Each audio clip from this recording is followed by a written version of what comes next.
As a new touring band, what are some of the obstacles you face so far? Like some of the things that, you know, little hardships and whatnot? That's a great question.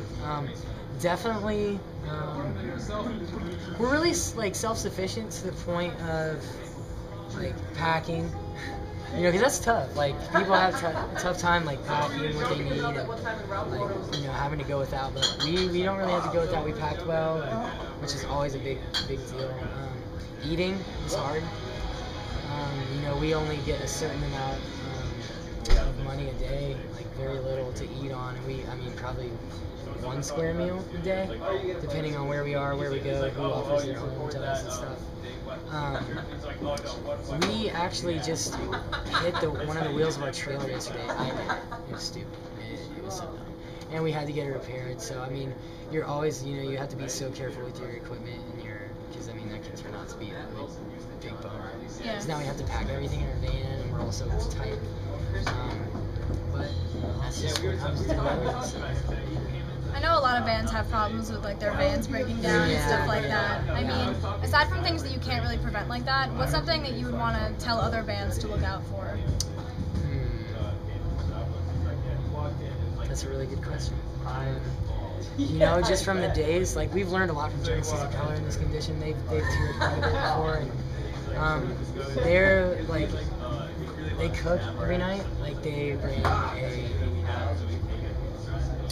bring a kerosene grill, like, so they can cook any charcoal. They don't mess around with that. They bring a pot, and they bring like non-perishable items, and they literally feed themselves for pennies on the dollar.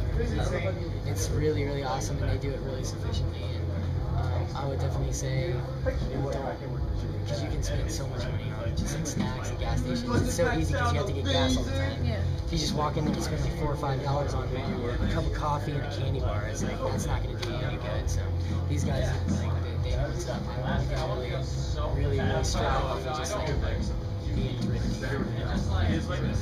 I would definitely say just be conscious about your spend where you can, save where you can. Right. And that's kind of general, you know, but when you get out on the road, like, you lose your mind and you're just like, I just need some coffee. Yeah. But make your own. Like, you know what I mean? You can do it and have so much whatever you need instead of spending $5. Yeah. Random question. Yes. If you were a 70s cover band, what would you call it? And what would you cover? Let's see. You know, we talk about this all the time. Probably the Bellwether. His band is called Bellwether. You're kidding. That's amazing. We really thought about like that as our band name. That's hilarious. That and Sinners and Saints, that's our bar band. I like that one. That's when we play our trio blues. It just gets crazy. And definitely, we would definitely cover the Stones, like Zeppelin. Yeah, because that's all. Just keeping it classic. Right. We're trying to like push ourselves to write that kind of music because that's where we come from. So, you know, that's our biggest influence. What do you guys do in your free time? Like whether it's on tour or when you're at home? I play music all the time. If I'm not playing or practicing with the band or just jamming by myself, I got my acoustic and I'm trying to write songs. I write like independently, like away from the band. Whatever ideas that the band doesn't use, I've used for myself. And like I have a little folky project, and we have a little blues trio project. We just love all kinds of music, and we have to fill our days up with that. Yeah. You know what I mean? So. Other than like just playing music, we all like sports to a point.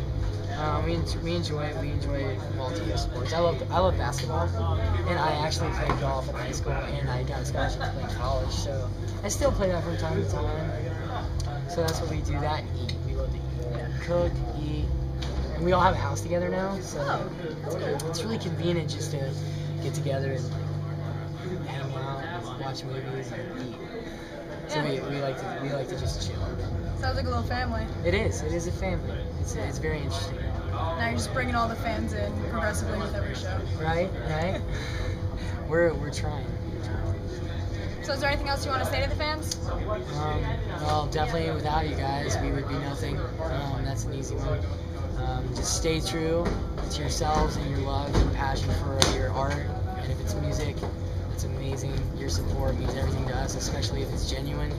and the music that we're making and we're trying and progressing, we make it not just because it makes us cool, or not just because like it helps us gain social status, but we do it because we want to stand for something and we want to be a positive influence. And like I said, the littlest things make the biggest differences, so we're huge on preaching. Alright, so I'll let you go. I know we've been out here for a while. It's kind of cold. Hey, I enjoyed it. Truly. I could sit out here all night. Alright, well, it's been good talking to you. Thank you. Thank you so much. If I could start from